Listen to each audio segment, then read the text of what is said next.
Hey guys!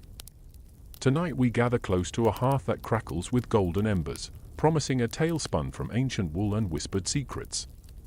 You feel the heat on your face as the firelight dances off the timber beams above, and that gentle warmth seems to coax your thoughts into a calm, drifting haze. So, before you get comfortable, take a moment to like the video and subscribe, but only if you genuinely enjoy what I do here. And while you're nestled in, it might be fun to share where you're tuning in from. Feel free to post your location and local time in the comments below. Now, let's ease into tonight's journey together. You settle into a worn wooden stool, noticing the familiar scent of burning pine mingling with the faint tang of dyed wool. The longhouse around you stretches into soft shadows, its walls lined with loom benches and winding skeins of yarn. As you lean forward, the firelight gleams off a nearby spindle, hinting at the centuries-old craft that has kept families warm and told stories in every stitch. Some scholars argue that these humble workshops were as vital to Viking society as the longships that carved their way across icy fjords. A Viking woman often owned and controlled her own household, tools and textiles included, which meant that spinning, weaving, and dyeing were more than mere chores. You can practically hear the swish of thread passing through fingers, every warp and weft a gentle rhythm that might lull you into drowsiness if you let it. There's a soft clack as a shuttle slides across a loom, and you imagine that sound echoing down long wooden corridors, guiding clan members to dinner or bedtime.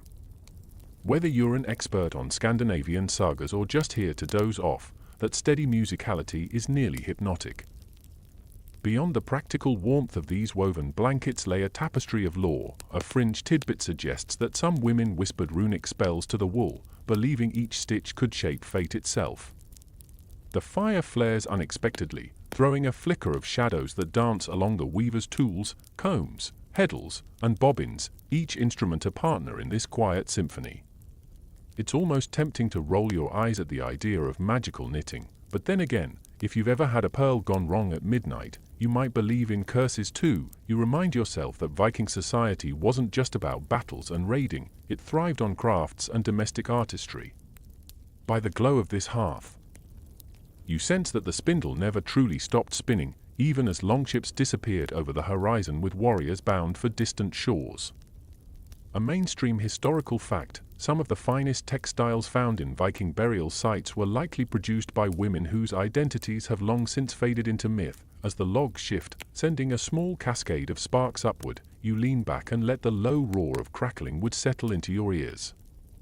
It's in this timeless moment, firelight reflecting on wool, fingers moving thread, that you sense history unfolding around you.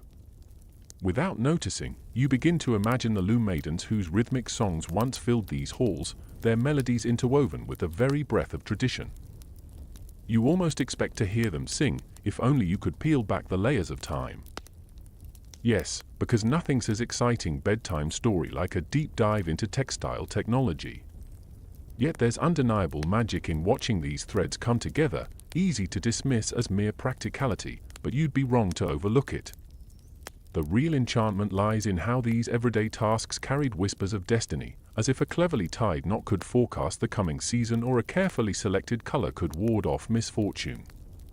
The idea might sound kooky, but when your entire household's comfort, and perhaps very survival, spent hours in your hands, those tiny choices felt monumental. You watch a single thread glow red in a hearthlight before it disappears into shadow. And you think about how similar that is to our understanding of the past, one bright flash of insight followed by a curtain of mystery. Historians still debate whether woven runes actually influenced outcomes or if they were simply symbolic gestures, but that ambiguity only makes you lean in closer, eager to decipher the pattern. It's like trying to read tea leaves, except the tea leaves are wool and the teacup is a massive wooden loom. A quirky tidbit drifts into your thoughts. Some say that the very act of weaving was a silent conversation with the Norns, the fabled Norse weavers of destiny, who observed mortal lives from their lofty perch beneath Yggdrasil. Whether you believe that or dismiss it as fanciful myth, there's no denying that every woven scrap carried more weight than you might assume from the simple act of turning thread into cloth. After all, if your grandmother ever told you that wearing a certain color could change your luck, you know that folk wisdom doesn't always need a Viking seal of approval to be persuasive. Now, as you exhale a slow breath, the fire seems to pulse in time with your heartbeat. You remember that each spark is fleeting, much like the moments we have to glimpse into lives long past. The loom bench beside you holds fragments of cloth stained with natural dyes, reds from madder root, deep blues from woad, and earthy browns from oak bark, each hue a testament to patience and resourcefulness. You gaze at how these pigments shift under the dancing light, and you almost feel as though the colors themselves are playing a game of hide and seek. In this dance of shadows and warmth, you feel a gentle pull toward slumber, yet you're too intrigued to drift off just yet. The longhouse is silent except for the crackle of fire and the occasional groan of settling timber. And you realize this quiet is precisely the canvas on which our story will paint its vivid scenes. In the hush, you can almost hear the echo of shuttles beating wool, the clandestine murmurs of women who believed their craft was more than mere linen production. Tonight, you're stepping into their world, where each thread carried a story, some recorded in friezes, most lost to time. But as the hearthlight flickers and your eyelids grow heavy, you sense that the tale has only begun. The past beckons like a lullaby, promising to weave you into a tapestry of memory and myth. And who knows? By the time you drift off, you might just uncover a few secrets tucked inside every stitch. Your gaze lingers on the flickering embers as they waver between brilliance and ash, and you catch a faint aroma of lanolin mixed with smoke, reminding you these materials were as much about survival as they were about art. A stray fleece fiber drifts in the air, teasing your attention, and you find yourself reaching out to feel its softness. When you release it, the fiber floats into the dark like a memory you almost grasp. You toss another log onto the fire, the sudden flare of heat startling you into a soft chuckle. Apparently even fire enjoys its own dramatic entrance. In this intimate moment, you realize these hearthside reflections mirror the larger balance in Viking life, fierce in battle yet tender in creation. Shadows play along carved wooden beams overhead, blurring the line between a simple home and a grand narrative waiting to be told. As you settle deeper into the warmth of imagined fur pelts spread across a low bench, you feel the drag of coarse wool fibers between your fingers, each strand surprisingly soft, even when freshly shorn from a heathery mountain sheep. You lean forward, intrigued by the simple elegance of how Viking women transformed raw fleece into fabric for every clan member. You'd think that turning sheep hair into a snug cloak would be as straightforward as Netflix and knitting, yet, in truth, it's a marvel of patience and dexterity that could put any modern-day DIY influencer to shame. First, you coax the wool from lumps of lanolin and brambles, teasing out tangles with a flick of your wrist and the help of a wooden comb. The scent of fresh lanolin, reminiscent of unwashed hair after a rainy hike, fills the air, grounding you in a sensory moment that feels both ancient and alive. You imagine the sky outside laden with grey clouds, the chill of a northern wind slipping through door gaps, and how that wool needed to be prepared just so, or your entire family might shiver through the long winter. A mainstream historical fact whispers through your thoughts: Viking women were skilled enough that their textiles were prized in trade markets as far away as Constantinople, a testament to their craftsmanship's reach. Next comes the spinning wheel, or, if you're in a rural nook, a hand-operated drop spindle that twirls between fingers. You press a foot to steady a simple base, watching the spindle whirl in taut loops as the wool condenses into yarn. It's a repetitive motion that feels almost meditative, a soft hum exchange between your mind and body. There's an almost comical undertone. If you fumble here, the spindle might tumble to the floor, and you'll be chasing a spinning wooden stick across straw-covered boards. You smile at the thought. Even Vikings struggled with rogue spindles, just like you occasionally drop your phone trying to film a cooking tutorial. The feel of freshly spun yarn is addictive. Its smoothness speaks of hours of dedication, and you catch yourself marveling that this single thread could become anything from a tunic to a sturdy sail. It's almost impossible to ignore the sense of pride that must have welled in a woman's chest when she held up a length of wool she'd birthed with her own hands. In your mind's eye, you watch silhouettes of women in longhouses, each ankle brushing against a pile of soft fleece, their fingers dancing across fibers as though they were playing invisible harps. After spinning, the yarn moves to the loom, where warp threads stretch across a sturdy wooden frame like taut bowstrings. You step in front of it, feeling the loom's polished beams warmed by the day's sunlight now slanting across the room. Your hand glides across a row of threads, and you can practically hear a faint thrumming as your fingers pinch the yarn and guide it. As the shuttle slides between the warp threads, the wool settles into place with a gentle click, an oddly satisfying sound akin to clicking a seatbelt into place just before takeoff. You become hyper-aware of how every step in this chain is part of a grander tapestry. While you manage to keep your coffee mug from staining modern spreadsheets, Viking women had to guard their masterpieces from dust, pests, and curious livestock. You imagine a sheepdog padding around, sniffing out yarn leftovers, and you're grateful for modern vacuum cleaners. Yet there's a warmth in picturing those days, the rhythmic sound of a shuttle against wood, the hushed murmurs of women's chatter in the corner, maybe even a hushed debate about whether flax or wool would yield a more durable winter cloak. There's a fringe whisper that some women claimed each batch of wool had a personality. No, really. According to local law, if you heard a faint ba echo when spinning late at night, it meant the sheep's spirit was still lingering, begging you to weave with a gentler hand. You snort softly and imagine twitchy sheep ghosts complaining about pilled sweaters. Of course, whether that was real legend or just clever local marketing to keep people from stealing prized fleece is something you'll never truly confirm. Still, it's a delightful thought, ghostly sheep scolding a weaver for tangling their hair. As the warp and weft interlace, patterns emerge, some simple checks, some intricate geometric lines that reference runic shapes, and some unique family motifs passed down over generations. You tap your finger on a partially completed square, feeling the raised threads and momentarily forgetting that your own thumb drive isn't nearly as tactile. In that quiet moment, you realize how these cloths were more than functional. They were personal statements, woven biographies that broadcasted a woman's skill, her family's status, and sometimes even her clan's bloodline. You think of how you once wore a hand-knit scarf, bragging about its limited edition status, and you can't help but chuckle at how little has changed. Showing off a cool stitch pattern is still a universal flex when the final plank of wood is hammered down to hold the last of the threads in place. A smooth, warm cloth is born. You run your fingers along the surface, and it's enough to make you believe Vikings never got chills, at least, not from their clothes.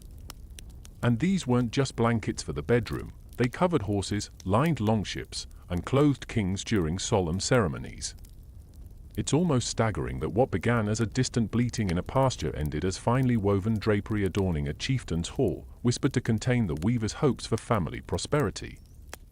One quirky tidbit slides into your thoughts. Some women tuck tiny pebbles or bits of sea glass into the reed of the loom, believing the sound of these hidden treasures against wood would ward off evil spirits. You imagine a cloth rattling with each gust of wind, announcing itself like a chime hung above a doorway, only this chime was meant to protect a household from bad luck, not to serenade lamenting crows. The idea might sound whimsical, but you kind of want to try it yourself, maybe in a subtle nod to your own sense of drama, as if your sofa throw needs a bit of clandestine security. As darkness seeps outside, you imagine the final cloth rolled into a neat bundle, freshly laundered with lye from plant ashes. The smell of cleaning ash, tinged with a hint of earth, would follow you like a subtle cologne. You can almost feel the satisfaction of stitching a final edge by candlelight, where one misplaced knot could unravel an entire square, an unforgiving lesson in precision. You recall a time you sewed a button 8 times because you miscalculated the thread length. Now you have a deep empathy for any woman living without modern thread dispensers. Your mind drifts to how these textiles moved beyond the longhouse. Vikings were traders at heart, and your spinning achievements might find themselves wrapped around camel-weighted caravans heading toward Byzantine markets. You imagine a Persian merchant raising an eyebrow at a hand-woven blanket, then nodding appreciatively as he recognizes the quality, a subtle exchange of respect between two cultures separated by miles yet united by craftsmanship.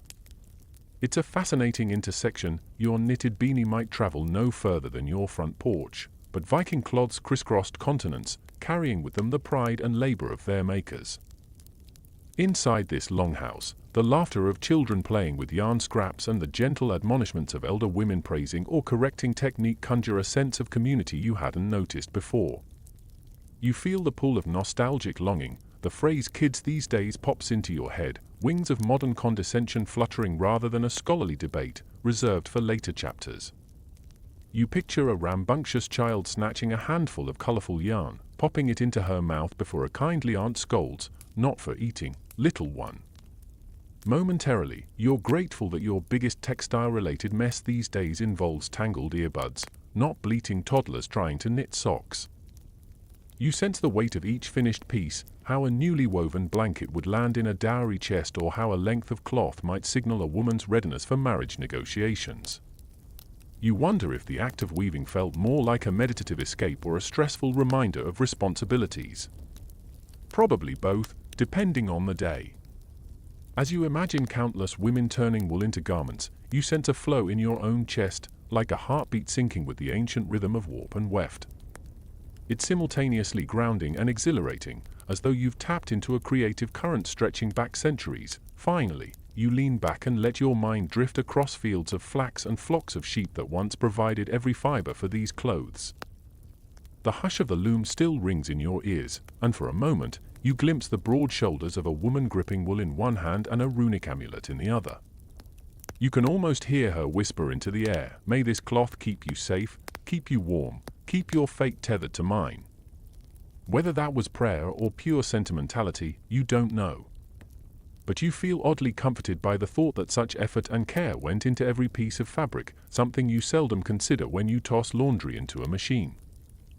It's quiet now, save for the faint ticking of an imagined clock, and you realize you've been holding your breath as you absorb this world. Your fingers flex, and you let out a slow exhale, as if that single breath might carry the essence of Viking wool to distant shores. You blink, and the fibers vanish like mist, but the sensation remains. The notion that these threads once protected bodies and bound families feels warm against your skin, even in this make-believe moment. You close your eyes, stirred by the thought that each cloth forged connections between generations. And as you drift toward sleep, you carry the echo of spinning wheels and softly beating shuttles, reminders that history often lives in the simplest, most tactile acts. You awaken to the gentle clatter of shuttle against wood, as if the loom itself were calling you back into consciousness. In the bright, smoky air of the longhouse, you notice the loom's grand silhouette, towering upright beams held in place by thick ropes, creating a sturdy frame that could withstand the tension of tightly stretched warp threads. You step closer, drawn by the rhythmic beat that echoes in the open rafters, and as you inhale, the mingled scents of hemp oil, smoothed wood and freshly spun wool fill your lungs. It's like stepping into a living cathedral of craftsmanship, where each piece of wood seems to hum with stories of countless weavers. Your gaze travels from the heavy basal beam, anchored deep into packed earth, to the crossbars that hold the harnesses aloft. These harnesses, made from sinew-tied cords and slender sticks of ash, hang expectantly, as though they are ready to spring into motion at the slightest nudge. You imagine the loom builder tapping each wooden peg to ensure it's snug, then nodding with satisfaction that this contraption will bear the strain of dozens of warp threads without a single splinter giving way.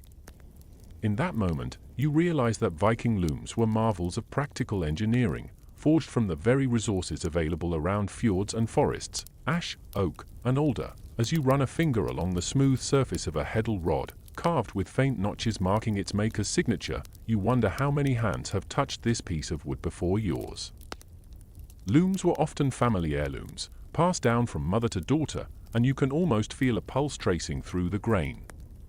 You imagine an elder weaver leaning close, whispering a quick tip, "Keep your harnesses even, or your cloth will tighten crooked." It's advice refined over generations, a distilled wisdom in every carved mark. You position yourself before the warp, countless white and grey threads stretched taut, forming a perfect grid of potential.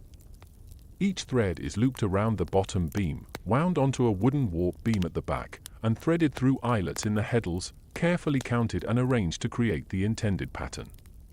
If one thread slips from its place, the entire cloth falters, so the weaver's concentration must be unwavering. You reach out to touch a single warp thread, noting its slight roughness from residual lanolin, the soft oils that keep wool supple. It's a reminder that raw materials were never wasted, every bit of fleece was valued, honored, and scrubbed with stone and ash until it gleamed. Now comes the decisive moment. You lift your foot to press the treadle, which raises the heddles and forms a neat shed, the space through which the shuttle will pass. You feel the slight give of the pedal under your foot as the ropes shift overhead, and a slender gap opens between warp threads. Your heart quickens, because if you press too lightly, the shed won't lift high enough. If you press too hard, you risk snapping a thread. It's a delicate balance, one learned over countless dawn-to-dusk sessions beneath a low-burning lamp. You grip the shuttle, a smooth, tapered piece of alder wrapped with a bobbin of spun wool, and you can almost feel the weight of responsibility in your hands. As you slide it between the parted warp threads, you hear the soft whisper of wool sliding against wool, a sound that seems to sing of home and hearth. When the shuttle reaches the other side, you guide it to rest against a wooden stop, then lift your foot off the treadle to let the heddles drop, closing the shed. With a practiced motion, you reach for the beater, the weighted bar that presses the new weft thread snugly into place. On the rub of wood surfaces, the cloth tightens, and you catch a satisfying snap, proof that your cloth gains strength with every pass. Beneath your fingers, the pattern of plain weave emerges, a simple over and under sequence, row after row, building into a sturdy fabric meant to withstand wind and rain. Yet even simple in a Viking longhouse involved subtleties. You notice a group of warp threads dyed with a pale reddish hue, arranged in groups of 3 to form faint stripes. In just a moment, you'll slide the shuttle so its bobbin carries red yarn instead of natural wool, and the stripe will snap into view. Patterns here aren't just decoration, they're coded signals. A cluster of red stripes might indicate the weaver's household or the allegiance of a particular warrior clan. As you weave, you feel your shoulders relax into a satisfying rhythm. As though the loom is teaching you its ancient song, occasionally, you pause to adjust a warp thread that's too taut or too slack, using a small wooden peg to tighten or loosen it. This continuous attention is like tuning a musical instrument. One misaligned string, one misaligned warp thread, and the melody falters. In this, you find humor. If Viking looms taught patience, they also tested a weaver's poker face. No one wants to admit they missed a single float stitch that took an hour to correct, so each adjustment is hidden behind a casual hum, as though the weaver is simply humming along with the shuttle's beat. You recall how some looms had reinforcements, leather strips at high friction points, to prevent wear. You kneel to inspect a leather patch cushioning the batten's path, imagining the artisan who first decided this small innovation could lengthen the life of a loom by seasons. In doing so, you recognize that weaving wasn't static, techniques improved over time, with each woman tinkering and testing under candlelight until she found a better way. Even a modest workshops are incremental innovations that collectively elevated Viking textiles to prizes of the era. The sun's last rays filter through a small window, and you shift to work in dim light, letting the glow of tallow candles guide you. Here, a shadowed left heddle might hide a mis-threaded warp beneath layers of yarn, so you lean in, squinting to pick out details. Your breath catches as you spot a missed hole. One warp thread has slipped out of alignment, and the weft from the last few passes has piled up slightly on one side. In a fluid motion, you unzip the batten, lift the offending warp, and rethread it through its proper spot. It's tedious work, and you imagine the frustration that must have arisen when daylight faded and everyone desired a new cloak before the next market day. Fixing mistakes, however small, could mean the difference between a flawless garment and a ragged edge. Once the warp is realigned, you resume weaving, you shuttle swoosh, foot press, beat snap, letting the familiar cadence lull your mind. In this state, you start to sense that each pass of the shuttle is a heartbeat in a grand tapestry. You marvel that from such simple back-and-forth motions, blankets could measure several feet wide and yards long, covering beds, filling sails, or wrapping around a fallen chieftain at his funeral. In fact, some Viking funerary textiles have been recovered from mossy burial mounds, still bearing the weaver's identity tag woven in using a runic code. The precision required to include a runic signature in a thick blanket, while keeping the rest of the weave uniform, underscores the weaver's mastery, a mainstream historical fact that reminds you these cloths were as much art as utility. At times, you shift to craft a more elaborate pattern, perhaps a simple broken diamond motif. You count and group warp threads into sets of 4, raising and lowering different combinations of heddles in a sequence that, when repeated, makes a row of tiny diamond shapes. It's a bit like solving a puzzle. If you miscount, the pattern collapses, and you must unravel several rows to correct it. As you lift heddle group A, then group B, then A again, the diamond's outline begins to take form. Each row edges closer to completion until, with satisfaction, you run the shuttle through the final gap and see the diamond complete. You pause and trace your fingertip along the raised lines of the pattern. Revering the craftsmanship that transformed mere branches and wool into a geometric marvel, somewhere to your left, you notice a small basket of colorful warp threads, reds, greens, and deep blues. You decide to incorporate a pinch of blue to evoke the sea's hues, paying homage to the ships that carried these textiles to distant lands. You swipe a few blue threads into place, adjusting the harnesses accordingly, and then resume the familiar trade of shuttle, foot, and beater.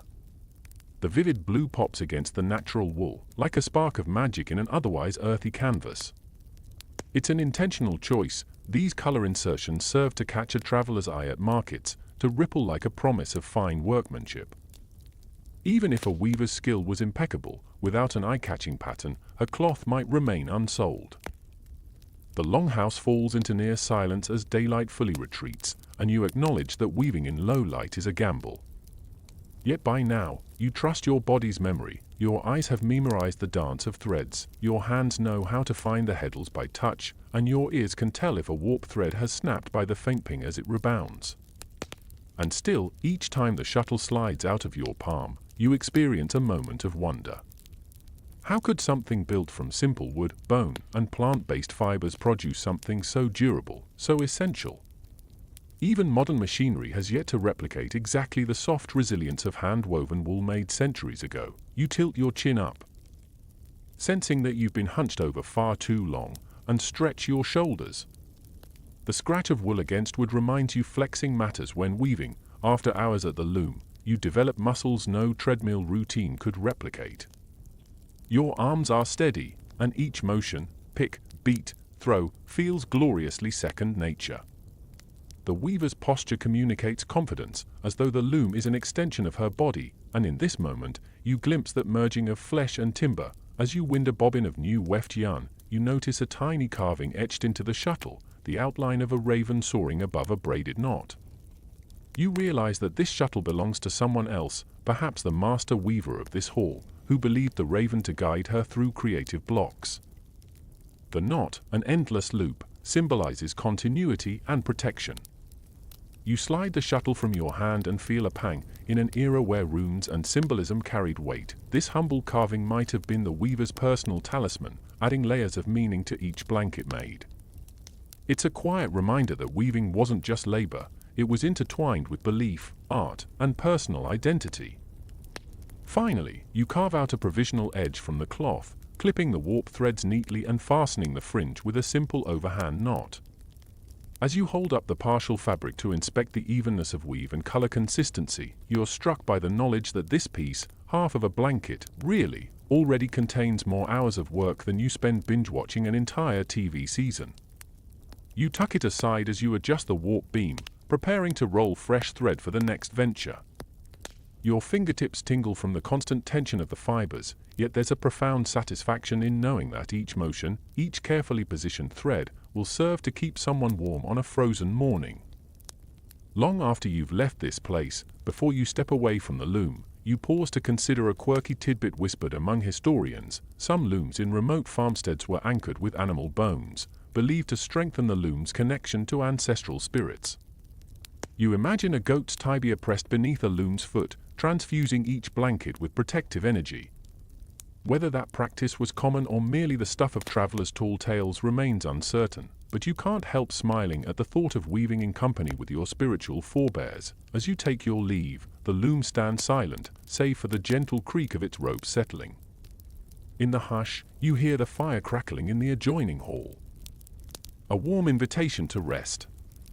Yet, you know that when you return tomorrow, this loom will greet you with the same silent promise of creation and connection, an ancient collaboration between you, the weaver, and the threads of destiny itself. You step away from the loom, your shoulders still tingling from the steady pull of warp threads, and wander toward a low wooden table cluttered with slender ivory strips and chunks of driftwood.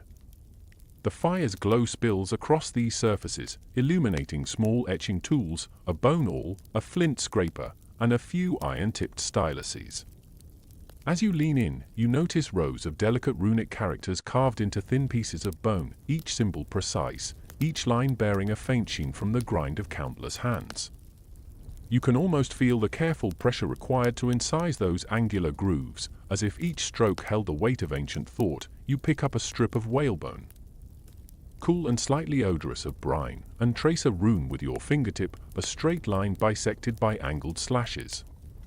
To you, it looks like an unremarkable stick-figure alphabet, but in this world, each character carries both sound and purpose. You recall that runes served as the Vikings' way of writing, but they also doubled as signs of power, believed capable of steering fate.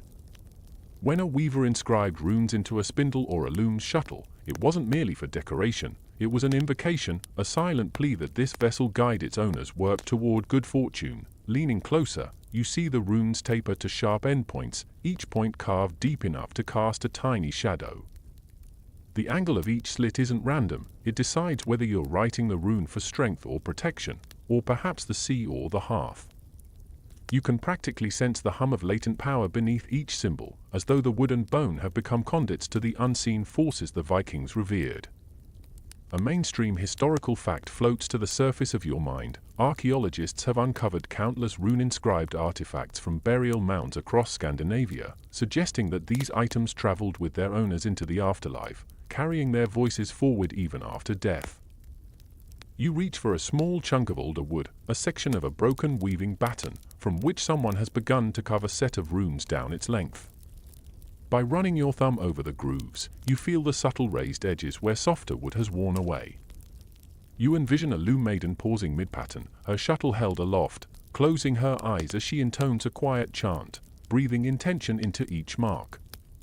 Those ancient voices echo in your bones, a hush of reverence that suggests carving runes was less about literacy and more a tactile form of communion with unseen forces. A fringe tidbit sneaks into your thoughts. Some whisper that the Norns, the fabled sisters who wove the strands of fate, once instructed mortal women in the precise angles and pressures needed to make runes to sing. If you carved correctly, they say, the instrument would actually thrum with power. If you slipped, it would creak ominously, warning you to start anew.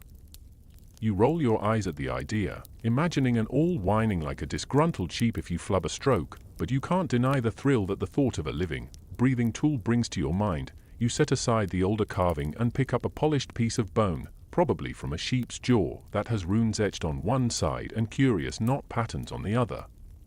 You run your fingers over a looping design, feeling how the knots' lines intertwine into an endless spiral.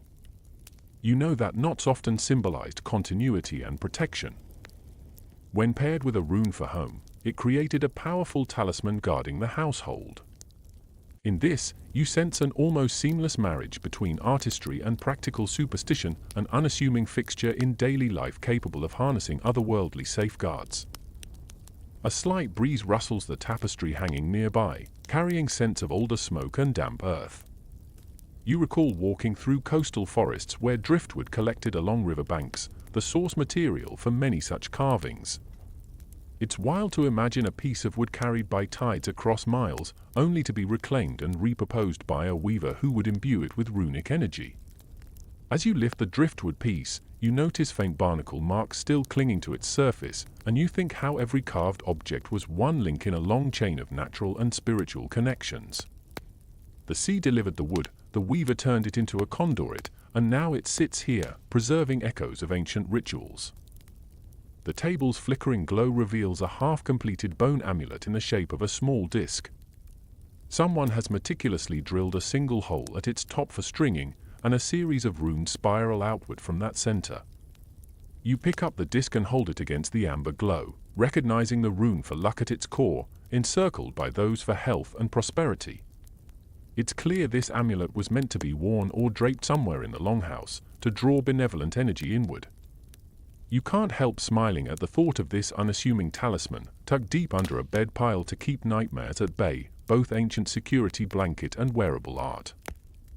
Across the table, a slice of birch bark bears runes hammered into its surface, tiny dots pounded to form lines.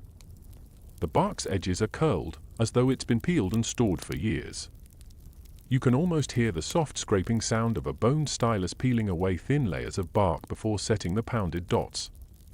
There's an odd satisfaction in picturing this, birch bark's delicate fibers holding the imprint of a rustic punctuation until some curious archaeologist centuries later brushes away soil to reveal a message once meant only for a handful of eyes. Historians debate whether short rune-inscribed messages were love notes, curses, or simple labels for storage jars, but you like to imagine someone carving a secret message that would only be deciphered by a future stranger. Your gaze drifts to a carved wooden spindle while hanging on a nearby peg. You lift it gently, running your thumb over a lone rune near its rim. The rune stands for silk, a luxury material scarcely seen in Viking lands. You wonder if this spindle was dedicated to weaving a single, precious yard of imported silk, threaded by women who believed that inscribing that rune would protect their rare weft from unraveling. Maybe they hoped it would grant them status at a feast, or perhaps it was to keep the spindle safe during a perilous sea voyage. Whatever the reason, the notion that you could carve a symbol to shield something as delicate as silk adds a layer of reverence to even the most utilitarian tools. Stepping back, you notice a battered wooden board on which runes have been crudely scratched, as if a child practiced letters before attempting sacred symbols. Bits of charcoal and a handful of tiny carved pebbles rest nearby, suggesting that this workspace served both novices and masters alike. You imagine a young girl in a longhouse corner, copying runes with trembling fingers, believing each stroke carried the weight of her ancestors' voices. Her tutor, an elder weaver, might stand over her shoulder, murmuring encouragement in a low, knowing tone. The scene hums with generational exchange, literacy, artistry, and superstition interwoven in every scratch and scratcher's lesson. You sense the hours slipping by as the hearth's shadows grow deeper. You pick up a battered leather pouch containing a scattering of tiny wooden sticks, each marked with a single rune. Casting them onto the table, you see a random array: strength, courage, guidance, home. You recognize the old custom of rune throwing, seeking guidance from the Norns by interpreting which symbols fell face up. It's a tactile form of divination that bridges the physical and the divine. You bend to inspect them more closely, picturing someone kneeling by a nighttime fire, bones and wooden sticks clattering onto stone, hoping the rightful pattern emerges to steer them safely home from raids or instruct them in raising livestock for the next season. And yet these objects aren't all spiritual tools. They also have mundane uses, marking ownership, labeling livestock tags, or listing tribute items in Jarl's ledgers. You picture a wooden tally stick marked with runes denoting bales of wool owed, and realize that combining practical accounting with magical protection was just business as usual in these parts. You smile, knowing that balancing budgets and placating gods were both daily chores, not contradictory demands. As you place the verval of runes back into the pouch, you notice a cedarwood plank nestled beneath the table's edge, covered in faintly carved linear runes. You approach and gently lift it, revealing a hidden message to Thor in gratitude for safe passage. The edges of the plank show signs of having been buried or tucked away long ago. The idea that someone once offered a carved tribute to the thunder god, perhaps before embarking on a voyage, sends a chill down your spine. It suggests that each rune carried that person's prayers across crocodile-infested rivers, well, perhaps not crocodiles in Scandinavian waters, but certainly the unknown terrors of travel. The fire dims as embers settle into ash. And you sense the ancient longhouse relaxing into night. You tuck the rune-carved bone strip into your belt, almost as a promise to carry a piece of their faith forward. Each symbol is more than a letter, it's a bridge to those who believe the carved characters could alter destinies weave just as a weaver's shuttle traversed warp threads. You stand, stretching your limbs, and let the hush of the longhouse sink into your bones. In these lingering moments, between the smoke curling toward rafters and the faint crackle of dying embers, you realize that runes carved into bone and wood were more than silent inscriptions. They were a dialogue with the invisible world, echoing across generations. Whether chiseled for protection, labeled for trade, or whispered to guide a ship through fog, each rune held the hope that mortal hands could, at least briefly, shape the sprawling tapestry of fate. You turn toward the hearth once more, where the last spark flickers into nothing. And as you step away, you imagine those same runes now cloaked in darkness, their meanings lingering like half-heard whispers, ready to reveal secrets only to those who dare to search. You linger at the threshold of the weaving alcove, the scent of wool and smoke still curling in your nostrils, when a hush descends over the longhouse. In this calm, you meet the question head-on: did weaving runes into cloth serve as mere decoration and practical craftsmanship, or was it clandestine magic weaving threads of fate itself? Scholars remain divided, some insisting it was simple ornamentation with symbolic overtones, while others argue it was a deliberate act of rune-powered sorcery intended to steer fortunes.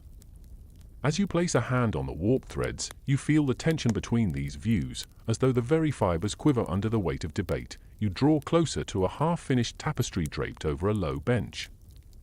The weaver's nimble fingers slip runic-etched wooden tablets between warp threads, imprinting a cryptic message in each row. You can't help but eye those battered tablets with suspicion. One bears the rune for protection, another for harvest, and a third for heathen vengeance. It's tantalizing to imagine that someone believed a single stitch could rewrite destiny, like editing a map from the future back into the present. Yet, other voices whisper that this was merely a way to record family heraldry, broadcasting pride rather than invoking gods. You flick your gaze around, half expecting some clandestine cult of rune-wielding seamstresses to emerge from the shadows and declare you a skeptic. The workshop's dim light reveals faded bits of cloth where runic patterns blend seamlessly with geometric shapes. You trace a carved ID rune in the border, something like a signature that says, "This came from Joran of Vic." But you also spot a cluster of runes that seem oddly placed: luck, fate, blessing, arranged in a circle. It's one thing to weave a family crest into a banner, it's another to inscribe a prayer to the Norns that they favor your fields. You lean forward, noting that some threads in this circle are pulled tighter, forming a raised ridge in the fabric.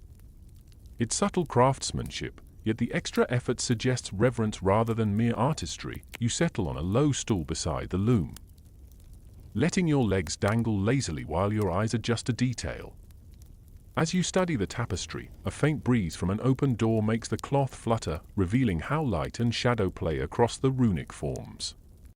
It's mesmerizing, almost hypnotic, until you catch yourself thinking that if this were a heavy metal album cover, it would sell like hotcakes. The combination of runes, swirling knotwork, and serrated edges feels ready to soundtrack Viking reigns of terror, complete with screaming guitars. You suppress a smirk and remind yourself that in truth, these runes held a sacred weight, far beyond any modern merchandising hype. Nearby, a small oil lamp flickers against a wooden table where half a dozen tablets rest. You pick one up, feeling the heft of carved ashwood in your palm. The rune for fertility lies at its center, carved with exacting precision. Below it, grooves form a pattern like tiny waves lapping at a shoreline. You recall hearing that some weaving runes represented prayers to Freya, the fertility god, imploring abundant fields and healthy livestock. Was this tablet meant to be bound into a cloth that draped over a bridal chamber on wedding night? Or was it a practical label, marking yards of cloth for dowry inventory? The more you ponder, the blurrier the line between ritual and routine becomes. As you run a finger along the tablet's edge, you note spidery cracks where wood has aged. Someone has inked crimson pigment into those cracks, making the rune glow faintly. You imagine a weaver pausing mid-pattern, dipping her stylus into a jar of red dye, and breathing a whispered prayer as she traced each line. Whether that crimson accent signifies sacrificial blood or simply the last drops of beetroot dye, you can't be sure. The act feels deliberately tactile, as if laying color beneath the rune amplifies its potency. It's an oddly soothing thought, like believing that adding a pinch of cinnamon to your tea somehow wards off bad vibes, even if it's mostly in your head. You flick the tablet back onto the pile and glance at a weaving guide strapped to the table's edge. It's a crudely bound sheaf of birch bark pages, each etched with diagrams of classic tapestry patterns interspersed with runic notes. You open it and find instructions for weaving a rune shield pattern meant to protect a household from plague or invasion. The diagram looks like a stylized sunburst, runes crowning each ray. You squint at the note beside it, reading in rough Old Norse, When two rays meet at the warp's core, speak the words of power to bind fate. It's easy to imagine a grandmother reading this by candlelight, warning her granddaughter that mispronouncing a word could instead invite misfortune. You chuckle softly, recalling a time you misspelled a friend's name in a birthday card and accidentally signed it to someone else. True story, a small typo almost ruined your friendship, or so you joked, until you bought extra cookies. Across the table, you spy a small scrap of tapestry where a runic circle is half unraveled. Loose threads dangle like frayed nerves, and you sense that someone abandoned their work in frustration, or perhaps caution. You carefully lift the scrap and notice a dry bloodstain smudged into its warp. It's nearly indistinguishable from aged dye, but your imagination was, did a weaver nick her finger carving a rune, letting life's blood sanctify the spell? Or was it something darker, an urgent curse aborted by an interrupted ritual? You set the fragment down, feeling the chill of unanswered questions clinging to your spine. A low hum from the hearth sends your thoughts drifting to the relentless exchange between belief and functionality.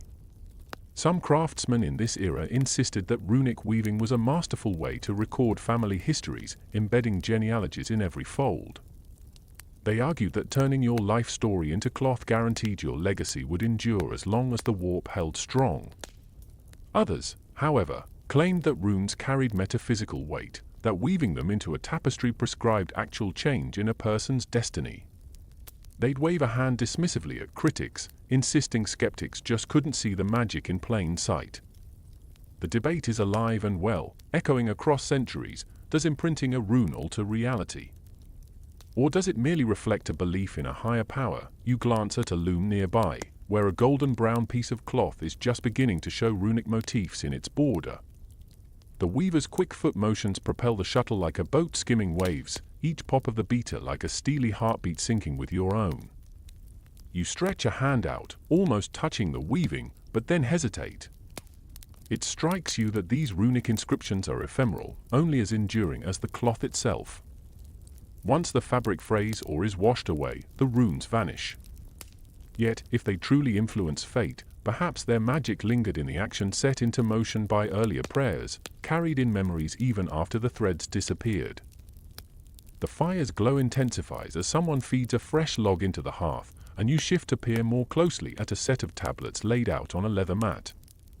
Each one is inscribed with a single rune: honor, storm, wisdom, home. These simpler tokens were likely totems, intended to be tucked into pockets or sewn into the lining of cloaks. Imagine a warrior clasping a rune for courage to his chest before battle, praying that its essence would cling to him like leather. Then picture a mother weaving protection into her child's blanket, believing the tiny symbol would guard sleep through nightmares. It's easy to romanticize, but it's equally easy to sense how primal the impulse was. Humans have always wanted a little control over unpredictability. You settle back on a wooden stool, your back leaning against a carved bear motif, a totem of strength, and watch an older weaver named Thyra as she meticulously threads new warp cords through heddles. Her fingers move with that practiced ease you've come to envy, and she glances at you with a faint smile. You know, she murmurs, even if runes do nothing but remind you why you must fight, that's power enough. You nod, recognizing that turning belief into action, whether by weaving or by will, often begins with a symbol. Thyra's words hang between you, neither confirming nor denying the ritual's potency, yet offering a kind of pragmatic alchemy. Faith can be forged into courage. You rise and pace behind the loom, letting your fingertips graze the air above the hidden symbols.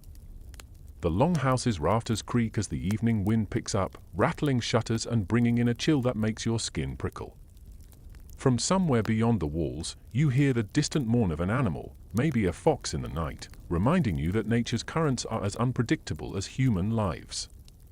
Despite the surrounding darkness, the hearth casts a pool of amber light that illuminates half the workshop, leaving the rest draped in shadow. In that chiaroscuro, the runes seem to flicker between being tangible carvings and ghostly apparitions, as though they're alive and ready to step off the tablets and into the world. Your gaze drifts back to that central question: when a weaver inserted a rune for prosperity into her cloth, was she labeling her family's status, or was she calling upon forces to bless the barley crop? The answer, it seems, is as woven and layered as the fabrics themselves, sometimes one, sometimes the other, and perhaps often both at once. You sense that these runic patterns were as much about community identity as they were about secret rituals, shared affirmations that this household valued knowledge of both loom and lore. It's a duality that feels uniquely Norse, practicality married to spirituality, snug as a well-fitted cloak. The longhouse hush deepens, and a tumble of embers drifts up the stone chimney. You inhale the air, thick with wood smoke, wool fibers, and the faint residue of ochre and charcoal from carved pigments. You move toward a small stool near a window, peering out at a moonless sky. The stars glimmer faintly above a quiet fjord, reflecting the notion that some runic energies might have been intended to reach beyond these timbered walls, calling on gods who dwell in the heavens far above. You wedge a final glance at the glowing hearth, then let the silence cradle your thoughts. And so you sit, contemplating the secret patterns hidden in wool, the charged energy locked in carvings, and the hands that labored to blend them. The debate may never be settled. Perhaps a runic cloth was both a practical shield and a spiritual conduit, a confidant and a guardian. It's enough to wonder whether every fold of fabric carried whispers of fate, woven by women whose names may never be recorded in sagas but whose work still shapes your dreams tonight. You drift back into the heart of the longhouse, where the scent of smoke still clings to every wooden beam, and you can almost feel the faint hum of destiny in the air. Tonight, you're not just a silent observer, you're about to step between the worlds of shields and shuttles, where the clang of battle meets the soft murmur of wool passing between fingers.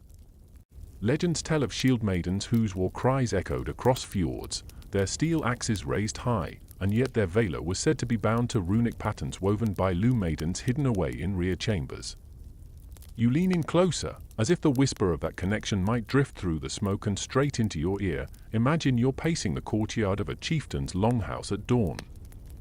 The horizon still feathered with lavender clouds.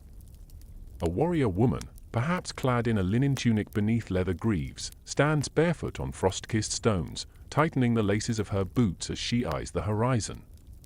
That's you? No, really. You can practically taste the faint tang of iron mixed with wood smoke. On the other side of a thick timber partition, a loom maiden sits cross-legged, sunlight filtering through narrow slits in the wall. Her fingers fly over warp threads, threading vibrant red yarn through the weft in an intricate web of runes. Every click of the shuttle sounds like a whispered invocation, as if each pass channels protective energy toward the woman you see outside. A mainstream historical fact floats into your mind. Some sources suggest that Norse sagas recount shield maidens like Hervea and Lagertha, although historians debate whether they existed beyond myth. Whether real or legendary, these warrior women embodied ideals of courage and independence that continued to inspire generations. That's why, as the loom maiden weaves, you can't help but wonder, did these tales of shield maidens sprinkle a hint of reality into everyday Viking life, creating a feedback loop where folklore influenced actual practices? You slip through the door separating the workshop from the courtyard, scenting the morning air. Dew clings to grass outside, reflecting the first blush of daylight. And you feel the weight of anticipation. Your fate, it seems, could sway with the rhythm of a shuttle. The loom maiden looks up, her eyes soft but determined, as she sets down her shuttle and begins to chant in a low, melodic tone. You catch fragments of her words, ripples of Old Norse that sound like a lullaby to the Norns themselves. Her voice quivers slightly, as though she's barely holding back tears of reverence. You sense that this is no casual ritual, it's a deliberate act of weaving hope into cloth meant to protect the warrior outside. Every few moments, the loom maiden takes a pinch of crimson-dyed wool and threads it through the rest, creating a pattern of interlocking triangles. You remember reading that certain triangular rune combinations were linked to defense and victory in battle. It's uncanny how she places each red thread exactly where it will align with runes for strength and victory. You suspect she's been plotting this design for days, perhaps tweaking small details by candlelight until it felt just right. You watch the way her fingers flex, and you imagine the pressure she must feel, knowing that a stray knot or a loose thread could mean life or death for someone she may never meet. Outside, the warrior woman, let's call her Sigrun, for no reason other than that the name feels right, stands with her band of shield maidens, axes poised, breathing mist into the chilly morning. You can almost hear her nerves buzzing, that tight coil of readiness winding through her limbs. Sigrun's armor glints like a shard of broken dawn, and you note the leather straps crisscrossing her chest, each inscribed with faint runes to ward off fatal blows. That armor, though formidable, might be rendered meaningless without the Lu Maiden's enchantments woven into her cloak and her undertunic. It's a curious dance, steel meets spirit, clay meets candlelight, and you can't decide which seems more tangible. A fringe tidbit drifts into your mind. Some fringe historians claim that Lu Maidens worked in groups of 3 to channel strength through their joint chants, believing that triples mirrored the triad of Norns. They say these sisters in craft would spin yarn in perfect unison, shuttle, spin, weave, creating a sort of sensory trance that amplified the rune's potency. You raise an eyebrow, picturing 3 Lu Maidens in a synchronized weaving ballet. Even if it sounds like a Viking opera rehearsal, you can't deny how satisfying it would be to imagine them weaving fate in lockstep, breathing the same dusty air and murmuring the same ancient verse.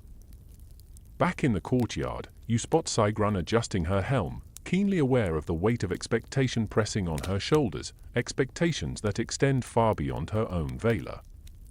Each shield maiden's heart rings with the same hope, that the cloth wrapped around them carries an invisible armor stronger than any steel. You notice how Sigrun touches the edge of her woven cloak as if seeking reassurance from the fibers themselves, as though they hold a whispered promise that she'll return unharmed. The cloak's hem bears a braided knot pattern with a rune woven at its center, safety, repeated 7 times. The Lu Maiden must have sacrificed sleep for nights to finish that detail. You sidle next to Sigrun's second-in-command. Hades, and whisper, do you really think that cloth makes any difference in the fight? Hades snorts softly, her breath puffing out like a small cloud. Nah, she says, flicking a strand of hair from her face. But if it keeps me from looking like a complete idiot when I mess up, I'll wear it. Besides, it's tradition.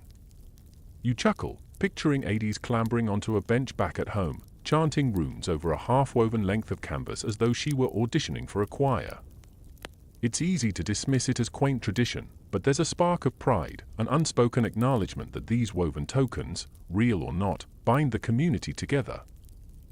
A horn blown in the distance echoes through the valley, and you sense that the time has come. Sigrun hefts her shield and axes, and as she does, you catch the golden threads glinting in the crossing points of her cloak. You know those threads contain a runic formula for unwavering courage. A mainstream historical fact notes that Viking textiles often incorporated subtle metallic fibers in ceremonial garments to denote status and invincibility. That bit of practical glamour isn't just for show, it also signifies the cloth's sacred purpose. As Sigrun strides forward, you feel the Lu Maiden's intentions pulse through the air, like ripples on a pond, invisible yet undeniably present. You trail behind the shield maidens as they thread through the misty valley toward the battlefield. The ground is softened by dew, absorbing the muted rhythm of bootsteps and shield beats. Sigrun pauses to smear charcoal across her face, black streaks under her eyes like the markings of a battle-ready hawk, and you observe how the charcoal's gritty texture contrasts with the smooth weave of her undertunic. Under that charcoal lies the runic stitches, resting against her skin, and you can't help but think that she might reassess charcoal as so last-minute makeup once she experiences the power, or placebo, of a Lu Maiden's runic array. On the way, you notice villagers lining the path, cradling children and clutching pocket-sized pieces of cloth they plan to tie to Sigrun's horse's bridle. Each cloth carries a single rune, hope, victory, home, stitched by families who believe their blessings will ride alongside Sigrun. It's a collective effort, thread by thread, adult by child, weaving the community's faith into a living tapestry of goodwill. You smile at the image of a toddler carefully handing over a square of red cloth marked with the rune for health, as if offering a tiny scroll to a legend. In that moment, you realize that the tale of shield maidens and Lu Maidens isn't just about war magic, it's about the threads that tie a people together. Visible or not, as the 5 shield maidens emerge into a clearing, their breaths fogging in the crisp morning air. The distant glint of enemy axes and spears flickers like a mirage. Sigrun's grip tightens on her shield, and you sense her heart pounding in sync with yours. She looks over her shoulder at Hades, nods, and starts advancing.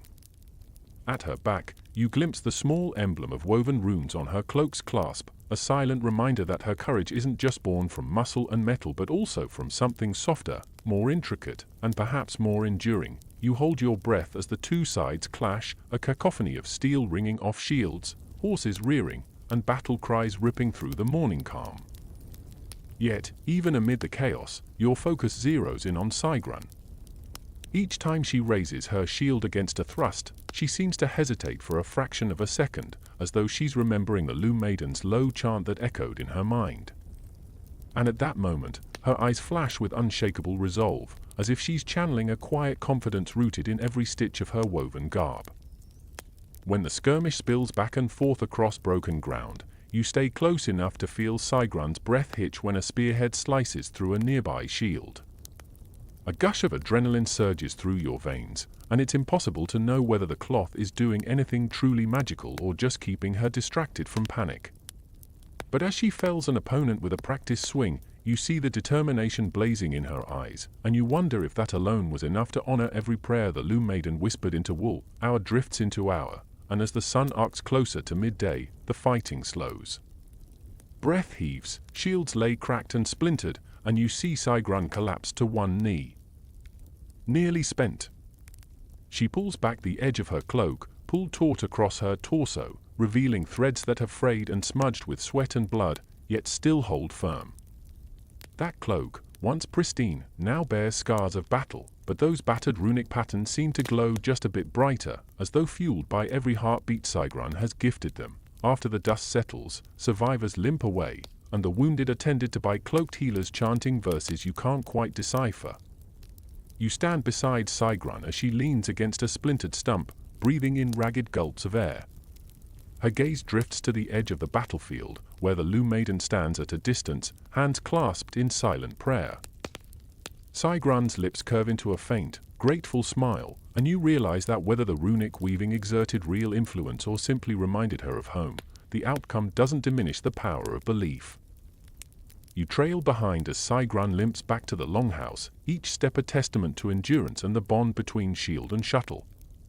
When she finally reaches the Loom Maiden's chamber, she removes her cloak and hands it to her, fingertips trembling as the Loom Maiden inspects every torn thread and faded rune.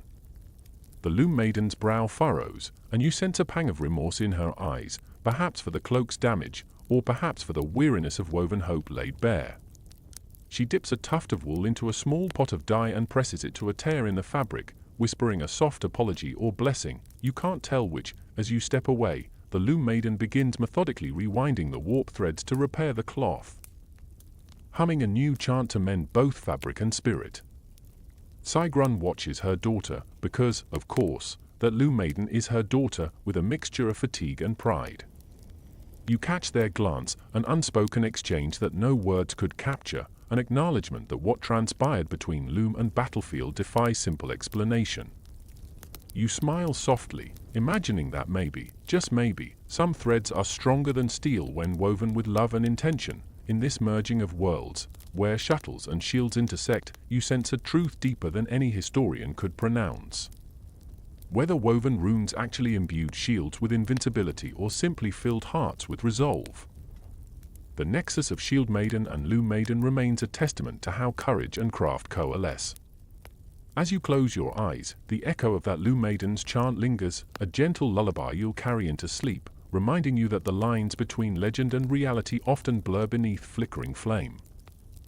You slip away from the loom's steady thrum and wander into a corner of the longhouse where a cluster of earthenware pots simmers over flickering embers. The air here is thick with scents, tangy vinegar, smoky charcoal, and a faint fruity sweetness that hints at crushed berries. You lean close as steam rises, curling around your face in wisps that feel like ghostly fingers guiding you toward secrets. This is the dye workshop, where Viking women coaxed brilliant hues from bark, berries, and moss, each color more than mere decoration, carrying hidden meanings that signaled status, superstition, and community identity, you reach for a wooden spoon coated in dark burgundy residue and stir a pot that bubbles like a cauldron of midnight wine. Inside, beetroot and madder root steep together, releasing a red that feels both warm and ominous. You dip a scrap of wool into the mixture and watch it emerge stained a rich crimson. It reminds you of the last time you spilled red wine on your white shirt during a Zoom call, frantically scrubbing at it while lecturing coworkers about team synergy. But here, every drop of red told a story. In some households, a deep red cloak signified nobility or chieftaincy, while in others, it was believed to offer protection against ill will. A mainstream historical fact drifts into your mind. Archaeologists have found traces of madder-dyed textiles in grave sites, suggesting that red garments accompanied the dead into burial rituals, perhaps to ensure safe passage to the afterlife. You move to another pot, its contents a murky brown that hisses as it simmers. Bark from oak and alder lends this dye a warm, earthy tone. You slide your hand above the surface and feel a faint heat, followed by a subtle tingle, like dipping your fingertips into a hot spring. As you fish out a small piece of wool with tongs, you swear the brown shade deepens in your mind, evoking images of mossy forest floors and ancient oaks whispering secrets to one another. In some villages, brown garments were worn by healers or midwives, marking them as custodians of wisdom and practical magic. Conversely, a too dark shade could be shunned, because a deep, murky brown was sometimes linked to illness or misfortune, like the bruised underbelly of a fish washed ashore. Nearby, a slender pot holds water tinged a pale green. When you peer inside, tiny flecks of moss drift like emerald confetti. You dip a stray feather into this brew, and it emerges painted the color of new leaves in spring. You inhale the faint, damp scent of riverbanks where moss thrives, and you can almost see little woodland creatures scurrying across your vision. Green was a color of growth and fertility, but also a shade of suspicion. Some villagers believed that wearing too much green could attract the ire of trolls or elves. You chuckle at the idea, imagining a troll rolling its eyes as a fisherman accidentally dons a bright green tunic and ends up evicted from the local fey domain. Yet, for many, green signified hope. Fields would flourish, livestock would thrive, and children would be born healthy under its verdant gaze. Your gaze drifts to a large, squat pot with a lid rimmed in iron. When you lift the lid, a swirl of grey-black steam escapes, carrying a scent reminiscent of charred wood and old leather. Inside is a dye made from alder and oak galls, producing a deep charcoal that you reckon would look striking on a heavy wool cloak.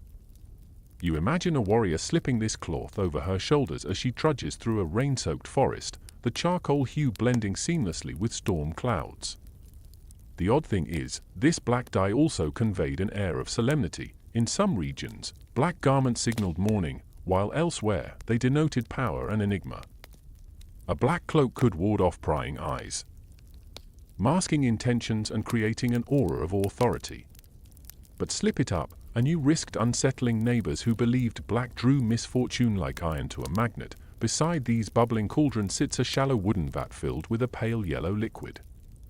You could swear it smells faintly of citrus, but instead it's made from birch bark and dried lichens, ingredients that yield a buttery, sun-kissed hue. You dunk a length of linen into this vat, and it emerges a soft, buttery yellow that seems to pulse with warmth. Yellow was tricky, too bright, and it could suggest arrogance or greed, too pale, and it might indicate meekness or sickness. Yet, for some children's garments or servants' kerchiefs, a gentle yellow glow was prized, believed to bring laughter and good cheer into the home. You can't help thinking of that one time you wore a neon yellow hoodie to a wedding and got more attention than the bride's dress. You feel the same pang here. Colors have power, whether at a medieval feast or a modern ceremony. You spot a small pile of crushed berries beside the green and brown vats. They look like shriveled blueberries but yield a surprising shade of royal blue when steeped with alum. You drop a fragment into a separate pot, stirring until the water deepens almost to midnight. When you lift out a tuft of wool, it's the color of twilight sky, evoking images of Norse nights illuminated by flickering aurora. Historically, blue dyes were among the most coveted, expensive and rare. They marked status and wealth. Some families saved blue garments for special ceremonies, and a peasant wearing blue could be mistaken for a traveler of great standing. You run a finger across the dyed cloth, and it feels as though you're touching the very essence of twilight, both beautiful and elusive. In the dim light, you notice a tiny jar filled with a thick, moss-green paste, pounded yarrow mixed with ashes and water. You taste a drop on your fingertip, because curiosity is a tenacious thing, and it's bitter, like chewing on a pine needle dipped in salt. Legend held that adding yarrow to a dye pot could confer invisibility to its wearer at dawn, at least according to some fringe storytellers in remote fjord villages. You grin at the thought, imagine sneaking past a sleeping sentinel clad in a yarrow-dyed cloak, disappearing into the morning mist like a ghost. Of course, whether such invisibility ever worked or was just a clever excuse to shirk guard duty on cold mornings remains a mystery, one you're happy to leave unresolved as you wipe your tongue on your sleeve. You draw a breath and notice the worn wooden beams overhead, their surfaces strewn with tiny drips of dry dye in every hue, reds, blues, browns, greens, like a painter's discarded palette. Above, birds dart in and out of small windows, their reflection dancing on the liquid surfaces. You catch a fleck of burnt umber dust drifting downward, settling on the edge of the blue pot, reminding you that nature and craft here are inseparable. Everything is recycled, repurposed, imbued with intention. You pick up a small scrap of parchment listing dye recipes, 2 handfuls of madder for every 12 ounces of wool, a handful of moss for a brittle green, a pinch of salt to brighten the hue. You tuck this list into your tunic pocket, thinking it might come in handy when you decide to finally redecorate that lopsided shawl you've been complaining about for months. Moving across the workshop's threshold, you pause by a long table strewn with dyed swatches pinned to a wooden board. Each square bears a tiny handwritten rune beside it, denoting the intended symbolism: joy next to sunny yellow, valor next to blazing red, serenity next to cool blue. You pick up a swatch of deep purple, crafted from elderberries and iron mordant, and feel its luxurious heft, a rarity in a world where purple dye often required crushed mollusks or imported ingredients. Purple here spoke of royalty and spiritual depth, reserved for jarls and wealthy traders.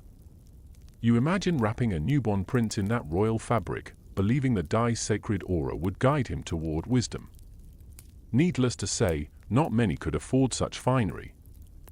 On a nearby bench, curtained from view, a small wooden box holds handfuls of dusty pigments, ochres, siennas, and vermilion. You peek inside and find a hodgepodge of powders that would have made any Roman painter jealous. These ground pigments, when mixed with vinegar or oil, became concentrated color boosters. Women carrying these powders in leather pouches might be mistaken for traveling alchemists rather than hand spinners. You take a pinch of vermilion and inhale its slightly metallic scent before scattering it back to its home. It's thrilling to know that every particle here carries the potential to turn straw-colored wool into fiery red, transforming everyday cloth into wearable statements of identity and intention. Amid these pots and pigments, you catch a whiff of something sour and slightly floral. You follow it to a woven basket brimming with dried rowan berries, tiny red droplets that, when crushed and brewed, yielded a brilliant orange. You pluck one and roll it between your fingers, feeling its round warmth. Orange was a curious case. Some elders taught that wearing orange in summer would lure warmth into your bones, warding off chills on long voyages. But in winter, orange was taboo, believed to invite frostbite or malevolent spirits. You imagine sailors at sea wearing bright orange scarves to cheat the cold, then hiding them when they scaled icy cliffs, fearful those hues might anger the winter gods. You stand back and let your eyes wander across the workshop as the fire's glow deepens into dusk. Threads hang from overhead racks, each dyed in carefully measured steps. A simple tie-dye method, wrapping cloth around sticks and dipping it in different pots, produce stripes of contrasting colors like a Viking or a tie-dye shirt, only without the ironic retro vibe. Kids might have amused themselves creating these patterns, while adults eyed them warily, fearing the twisted bands could trap restless spirits. You chuckle, glancing at your own mismatched socks, wondering if you accidentally trapped a restless spirit in your morning coffee today. Your fingers brush against a length of black-dyed fabric, stiff from iron-rich water. You know that fabric, once softened and washed, would become the backbone of a solemn tunic, marking a household's tragic season of loss. You trace a small golden stitch near its hem where a comfort rune, symbolizing remembrance, was carefully sewn. Even now, you feel the weight of memory seeping through the threads, as though the cloth held echoes of tears and laments from nights long past. It strikes you that dyes aren't just colorants, they're repositories of emotion and ritual, binding the living to the departed and marking life's shifting seasons. You inhale deeply, tasting the perfume of alder bark, crushed berries, and iron filings lingering in the air. You know that tomorrow you'll wake with a lingering crimson spot on your fingertip, a badge of honor that signals you've glimpsed the secret heart of Viking dye-making. And while you might never wear a red cloak that wards off ill will, you carry a newfound appreciation for how a single hue could change a person's standing or shield them from gossip, judgment, or curses. These dye pots are more than tools, they're vessels of intention, each simmering brew a promise bottled in clay and wood. With a final glance at the flickering embers beneath the pots, you step back into the hearthlit glow of the main hall, your mind swirling with visions of golden, crimson, and moss-green cloth dancing in firelight.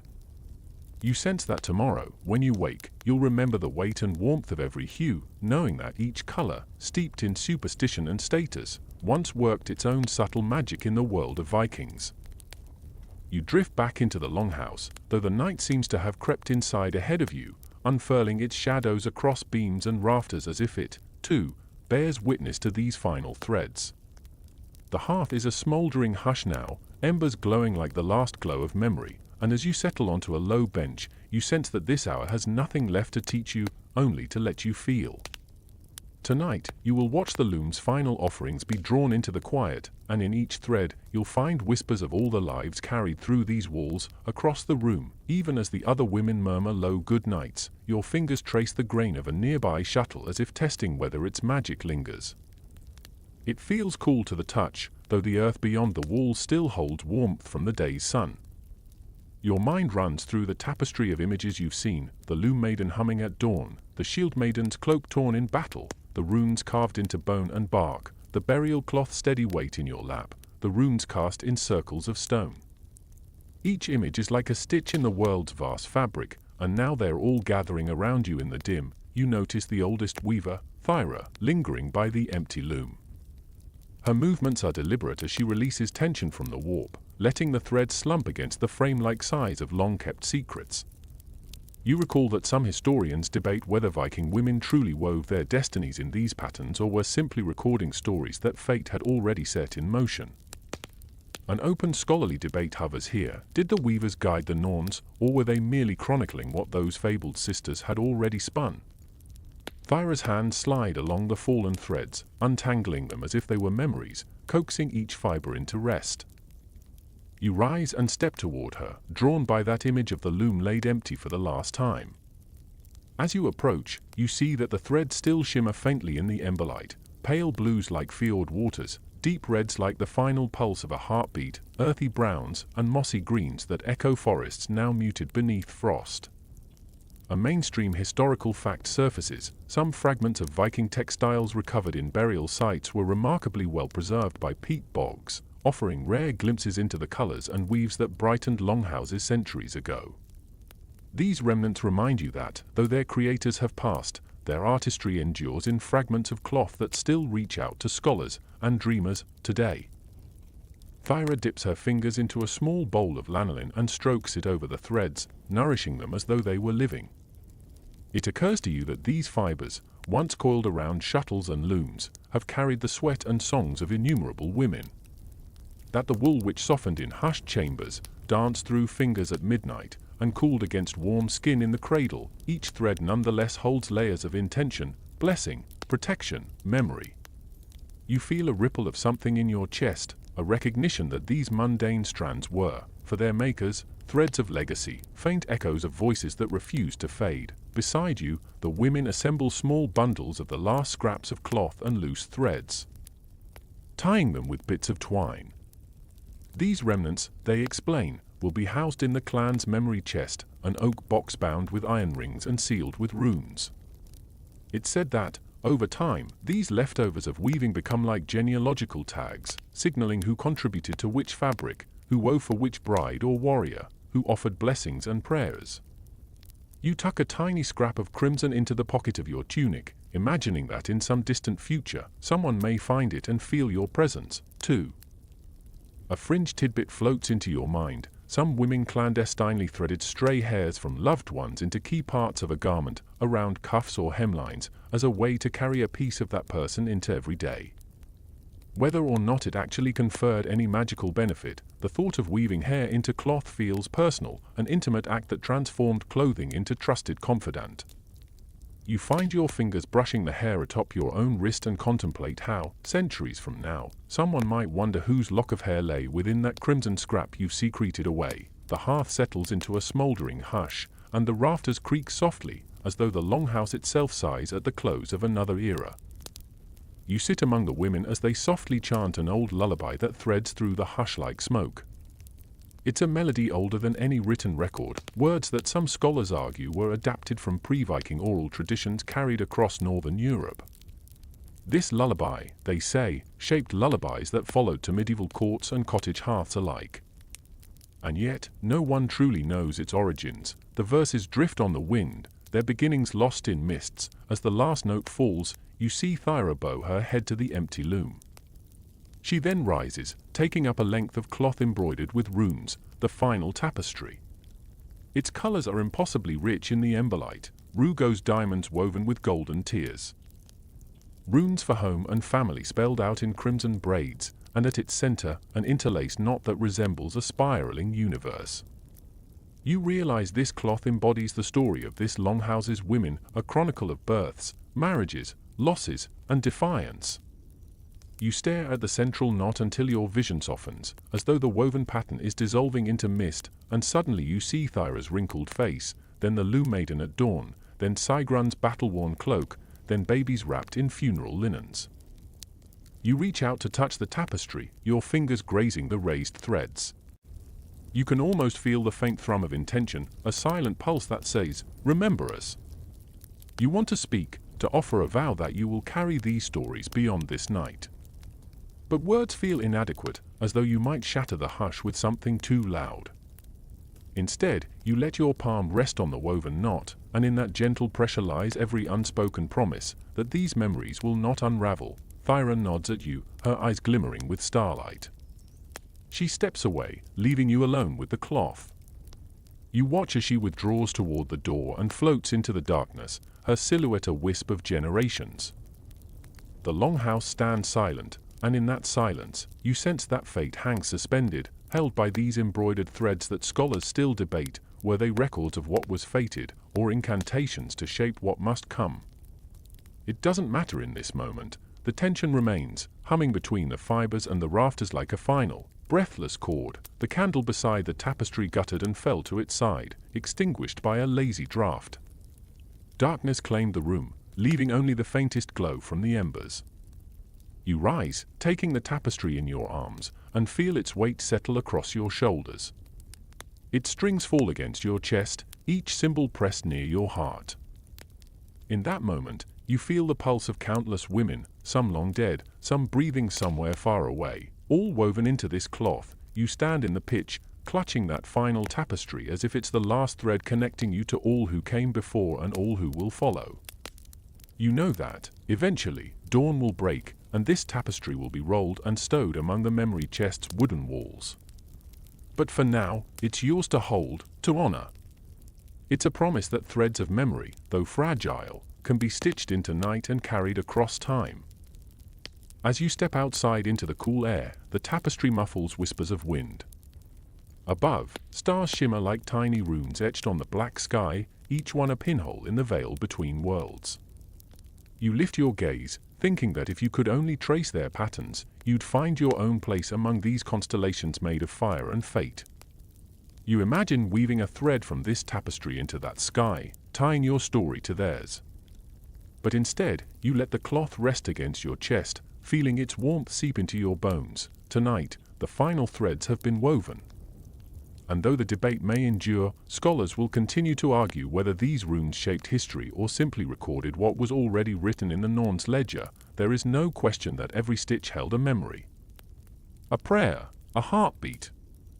As you walk away from the longhouse, the tapestry cradled under moonlight, you know you carry more than cloth. You carry the living echo of voices that refuse to fade, woven into the very night itself. The night air is cool against your skin as you step away from the longhouse, each footfall soft against the dew-damp earth. You fold the final tapestry close to your chest, and its weight is more than wool and thread, it is the warmth of generations wrapped around your shoulders. The moon rides high in the sky, casting a silvery sheen across the landscape that blurs the edges of what's real and what's memory. You feel the hush of the world settling, as though the land itself waits for dawn's gentle promise. In the stillness, each breath you draw feels like a quiet chant, a lullaby woven into your lungs.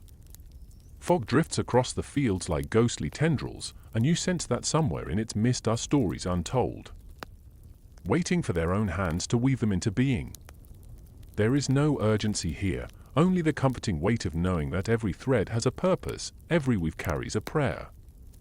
The tapestry thumps softly against your ribs, like a slow heartbeat that reminds you life, even when fragile, is steadfast. Your eyes grow heavy, and you slide down onto a low stone, the tapestry pooling around you like a protective wing. The night hums, a low, distant murmur of frogs, the rustle of leaves in restless sleep, the soft sigh of the river winding through darkened valleys. There is a finality in knowing that tomorrow's sun will unravel these nocturnal shadows, yet this moment stands still. Suspended between what was and what will be, you close your eyes and feel the tapestry's runes against your palm, whispers of protection, hope, and continuity. They pulse gently, like embers glowing under ash. In the quiet, you realize you are held by something far greater than yourself, a lineage of hands that spun, wove, carved, and blessed so that stories could live on. You let a single breath escape, and it carries with it gratitude for memories preserved, for song and silence, for threads that bind us across the chasm of time. As sleep presses your lids down, you murmur a soft promise, may your dreams be stitched with light, may your rest be guarded by every rune ever woven into the heart of night, and may you awaken knowing that you, too, are part of this vast tapestry, woven into fate's gentle design.